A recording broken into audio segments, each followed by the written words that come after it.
telah menjatuhkan martabat manusia dan membuatnya very crazy, tergila-gila dengan pornografi, sehingga wanita yang telanjang bulat di hadapan matanya kadang-kadang tidak membuat dia terangsang, kecuali kalau melihat film porno terlebih dahulu. Wanitanya pun tidak terasa terangsang dengan sentuhan pria, tapi dengan getaran mesin seks. Budaya seperti ini tidak cocok bagi manusia, apalagi kita umat Islam. Bahkan telah menimbulkan banyak masalah dan penyakit fisik dan psikologis. Islam bertolak ke belakang dengan budaya barat. Islam mengharamkan pornografi dengan segala produknya. Ini betul-betul sudah over ini Ustaz ya? Iya, overdosis, over penggunaan. Iya, sampai terhadap istrinya sendiri gitu tidak terangsang dan harus dipicu dengan film porno. Iya, ya ini suatu penyakit. Bisa saja istrinya begitu sangat cantik dan seksi, tapi karena dia jiwanya sakit, maka tidak terangsang. Oleh karena itu harus diobati suami seperti ini terlebih dahulu, atau sebaliknya istri. Kalau kita lihat secara natural, secara alami, ya kalau lelaki menyentuh istri, ya suami menyentuh istri, pasti terangsang. Begitu juga dengan ciuman dan sebagainya. Ya, jadi tidak mungkin tidak terangsang. Jadi udah nggak normal ya kalau sudah. Kecuali kalau sudah tidak normal, ya. Terlalu over, terlalu banyak nonton film porno, nggak bisa terangsang kalau nggak nonton film porno berarti. Ya, seperti di barat sekarang banyak wanita tidak puas dan laki-laki, akhirnya mereka pakai mesin, pakai sex toys itu ya. Sex toys atau sex machine. Sex machine? Ya, kalau dia punya getaran dan gerakan vibrasi, ya, itu lebih gila lagi. Padahal tidak ada yang lebih nikmat daripada yang real. Jadi memang sudah parah ini baratnya. Iya, sangat sakit. Ya, saya kira cukup jelas ya pendengar Voice of Islam di Bakalan ya. Jadi nggak usah pakai film porno untuk merangsang ya. Iya, nggak perlu lah. Berikutnya tentang homoseksual dari pendengar Voice of Islam di Ciawi 0811 sekian. Isi SMS-nya bahas masalah homoseks dong gitu. Terus berikutnya dari Majene, pendengar Voice of Islam di Majene Sulawesi Barat 0852 997 sekian. Sama, bahas dong tentang penyakit kaum Lut homo. Juga dari pendengar Voice of Islam di Tasikmalaya 0852 sekian. Tolong dong bahas masalah homoseksual. Iya ini Ustaz, banyak sekali sebenarnya pertanyaan-pertanyaan ini 3 saja dari sekian banyak SMS yang masuk yang menginginkan dibahas tentang homoseksual. Kita husnuzan, tidak mau mengatakan si penanya itu homo juga atau tertarik pada homo, kita husnuzan. Banyak sebenarnya yang juga bertanya hanya iseng-iseng saja. Ya. Namun kalau ditinjau dari segi hukum Islam, sebelumnya saya mau tanya 3 orang tadi, mereka mau dibahas masalah homoseks dari segi apa? Dari segi hukum Islam, atau dari segi psikologis, atau dari segi kesehatan. Setiap orang Islam sudah tahu bahwa hubungan dengan sesama jenis laki-laki adalah haram dan merupakan suatu kejahatan besar yang mengharuskan dikenakan hukuman yang sangat berat atas pelakunya, yaitu hukuman mati atau dirajam dengan batu.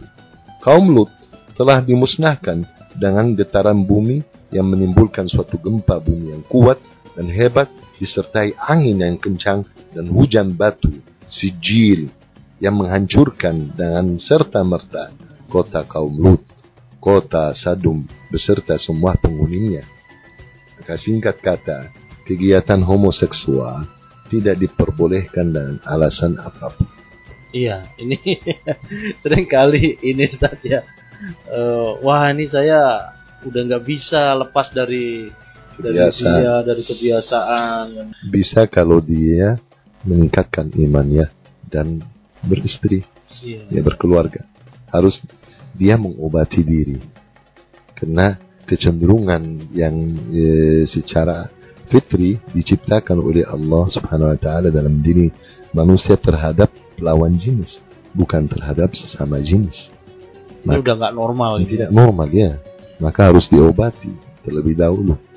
Baik, berikutnya dari pendengar Voice of Islam di Pekanbaru Riau 0813 716 sekian. Saya mau tanya, sekarang ini banyak lelaki yang kewanita-wanitaan dan tidak sedikit di antara mereka yang melakukan hubungan seks bebas sesama jenis. Apakah ini termasuk dosa besar? Mohon dijelaskan. Ya betul, hubungan seks bebas dengan sesama jenis, baik pria maupun wanita, haram hukumnya dan termasuk dosa dan kejahatan besar yang terhadap pelakunya harus dikenakan hukuman yang paling berat, yang menurut Ibnu Abbas diikat pelakunya dan dihujani dengan pelemparan batu dari tempat yang tinggi seperti dari atap rumah dan sebagainya. Ini baik yang sesama pria maupun sesama wanita? Iya, ini untuk kaum homo. Homo? Iya. Kalau untuk kaum lesbi, ya beda hukumnya. Baik, berikutnya dari pendengar Voice of Islam di Lombok, Nusa Tenggara Barat. Assalamualaikum warahmatullahi wabarakatuh. Voice of Islam, Ane punya masalah. Gimana caranya mengatasi agar kita nggak suka sama sesama jenis? Mohon jawabannya. Sebenarnya pemuda Islam sudah tahu itu tidak boleh dalam agama kita. Tetapi karena tipisnya iman, mereka tetap melakukannya. Banyak mereka juga tahu bahwa hubungan kotor yang menjijikkan itu dapat menimbulkan penyakit AIDS yang tidak bisa disembuhkan. Tetapi anehnya, mereka tetap mau mengerjakannya. Kalau azab Allah seperti ini tidak membuat mereka takut, maka tidak ada jalan lain kecuali menghukum mereka. Andai kata hukum Allah diterapkan di negeri-negeri kaum muslimin, niscaya kaum homo akan ketakutan dan segera bertaubat dan meninggalkan kebiasaan buruk mereka ini apabila mereka mengetahui hukuman berat yang dikenakan atas mereka, bahwa mereka akan dirajam misalnya. Kadang gitu Ustaz ya, sudah tahu kena AIDS tapi tetap bandel. Jadi memang penerapan hukum, termasuk hukum ini termasuk hudud ini Ustaz ya. Iya. Harus mati orang yang homo tadi. Pidana, kasus pidana. Kasus pidana ini harus diterapkan. Iya, betul. Ya, untuk mengobati orang seperti ini, ya kalau memang di bawah umur, ya dipenjarakan dan dijauhkan ya, dengan sesama jenis. Jadi satu sel, mereka ditahan, kemudian dididik, diobati. Ya, itu yang bisa dilakukan dalam hari ini. Tapi untuk yang sudah dewasa, ya dia harus dipertanggungjawabkan terhadap kejahatannya itu, harus dihukum mati. Dan tentu membersihkan masyarakat dari orang-orang seperti ini agar penyakit AIDS tidak menular ke orang-orang lain. Jadi cara membasmi AIDS ialah dengan menghukum mati pelaku-pelaku homoseks. Ya. Ini kadang obat yang paling mujarab bagi orang hak asasi manusia. Ini dianggap pelanggar hak asasi manusia ini. Ya perlu kita perhatikan mereka. Allah yang lebih tahu tentang hak asasi manusia. Ya, mereka belum tahu sebenarnya bahwa manusia itu punya hak atas diri sendiri. Tapi kalau sampai melakukan kejahatan terhadap orang lain, itu sudah melanggar hak orang lain. Harus dihukum. Kalau melakukan satu tindakan kriminal atau kejahatan, ya harus dihukum. Dan ini tidak melanggar haknya. Malah itu yang pantas baginya. Nah, dia melanggar hak orang lain. Betul. Ya.